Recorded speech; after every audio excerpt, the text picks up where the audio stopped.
পানীয় জলের গুরুতর সংকট হাইলাকান্দি জেলার কালীনগর তৃতীয় খণ্ড এলাকায় প্রায় এক মাস ধরে স্থানীয় বাসিন্দারা নদী এবং পুকুরের জল পান করতে বাধ্য হচ্ছে।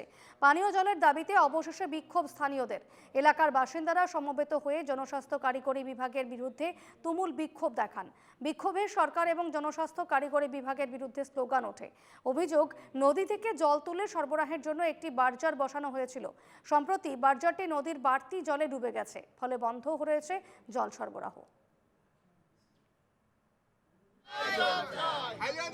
আমরা আজ এখানে কালীনগর তৃতীয় খণ্ডের ভিতরে গ্রাম, এখানে বিষ্ণুপ্রিয়া মণিপুরী সমাজের লোকজন বসবাস করে।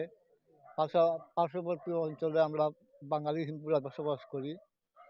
আমরা দীর্ঘদিন থেকে এই নদীর জল, ওই ছোটো একটা মিনি পিএইচি এখানে আছে, গৌতম রায় মহাশয় ওটা মঞ্জুর করেছিলেন। সেই অবধি আজ পর্যন্ত এই পিএইচিটা কাজ করছে, কিন্তু সমস্যা হয়েছে কি, এই কিছুদিন থেকে 15-20 দিন ওই রকম আর কি সময় থেকে ওই আমাদের যে বার্জারে মোটর রেখে জল তোলা হয়, সেই বার্জারটা নষ্ট হয়ে গিয়েছে।